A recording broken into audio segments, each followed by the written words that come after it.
Professor Hilary Inyang is an African American who was the first Black person to be endowed as a distinguished professor in environmental engineering in the United States of America. He is a former president of the African University of Science and Technology, Abuja, and founding director 2002 to 2009 of the Global Institute for Energy and Environmental Systems at the University of North Carolina, Charlotte. He is currently the president of the International Society for Environmental Geotechnology and the Global Alliance for Disaster Reduction. Professor Inyang has had a fair share of spending most of his life with people of different races, and this has made him gain more experience in human relations. I believe he has something to say in regard to peace building in Nigeria. As someone who has traveled around the world and have interacted with different people from different nations, what are the challenges of peace building worldwide with a particular reference to Nigeria? This is an excellent question because it's one that, if properly addressed, can lead to global peace. Parties to peace come from different backgrounds and have different interests. So the important aspect is to find commonality of interest, because interests should intersect somewhere to form the basis for peacemaking. So the challenge is, how do you make the participants in peace confabs come to a common understanding of the advantages that each party will derive from peacemaking? Essentially, if both sides can find benefits in peacemaking, it means that they will be willing to come to the table. This was what happened in the detentes between even the Soviet Union of that time and the United States. You must be aware of the detente that put the United States and the Soviet Union together. It's because they found common interests in peace. And we can also liken that to the situation that happened in South Africa when all the races in South Africa convened around Nelson Mandela. What approaches have been found to be effective for peace building in Nigeria? Well, if peace building is between countries that are in different political blocs, there must be some sort of referee, some umpire organization that has interest that is not adjudged to be partial to any of the two parties. And this is the role that the United Nations plays for the world, and this is the role that the African Union plays for the world. ECOWAS in the neighborhood here in Abuja, in Asokoro, plays the same role. So that's the first step. Find an impartial umpire. That's the first step.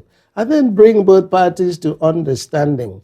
We can see how the social media has taken a huge grip on the world.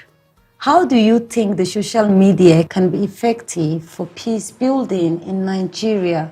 Excellent. There has been a lot of transition from the normal means of information dissemination.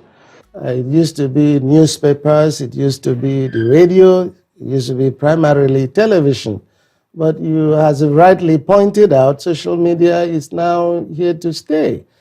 So it means that there's got to be saner heads in social media, because social media can also play very inimical roles. It's not that social media alone can control sense in what is being transmitted. So in a sense, social media is extremely important because, number one, the youth population is increasing at a tremendous rate. And youth are very adept at social media.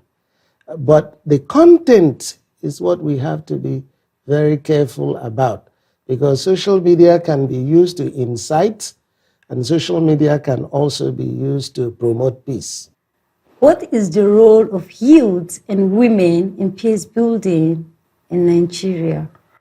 Essentially, because women traditionally have been those who have been saner heads in conflicts, in wars. If you read the history of war, it's the history of men in conflict.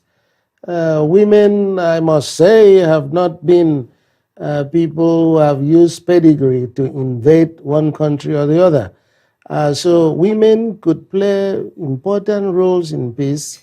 And if you take a look at every important peacemaking organization worldwide, you see a plethora of women who are very active. So it is a role that women generally and by nature really attuned to. As regards youth, somebody once said that, look, if you are talking about the future, then it is youth. The future belongs to youth. Why should old men and people who have access to grind be those who determine the future of this world when those who are naturally there as the inheritance of what will come out are less active? This is why we even say that in a country like Nigeria with a tremendous youth population increasing at a very high rate, that youth should play an increased role in governance and by extension, peacemaking. What activities have you participated in with respect to peace building in Nigeria? Yes, I left this country when I was 21, and since then my vocation has been in science. I may also add science diplomacy in addition to actual hard science in the laboratories and field expeditions. Some of them are my leadership of U.S. Technical expeditions to different parts of the world, to the Amazon forest in Southern America, to Siberia, to China, and other places, even places that do not have very strong diplomatic relationships with the United States. So for me, I think people-to-people contact in things that are not restricted to war and conflict and so forth, those kinds of interactions are likely to promote global peace. After all, peace is about the subsistence and the livelihood of people at even the lower social scales, from villages to larger communities and so forth. So we must look at peace that way. And it has been my interest to use knowledge systems and science to promote that worldwide. Wow. Is there any closing remarks that you would like to make for the benefit of our audience? Yes, there's a very important point to make on that. One is that the governance of countries in the realm of Nigeria has to significantly improve. After all, most people want peace. If governments and other sectors of existence can implement programs that can enable the promotion and production of goods and services for citizenry, there is no reason for anybody to want to fight for his tribe, his religion, his gender, and his cult. So this is my own suggestion, that governance must improve in all these countries in order to usher in peace, because without peace, the national aspirations will be in shatters. Thank you for having us in your beautiful home. I am honored.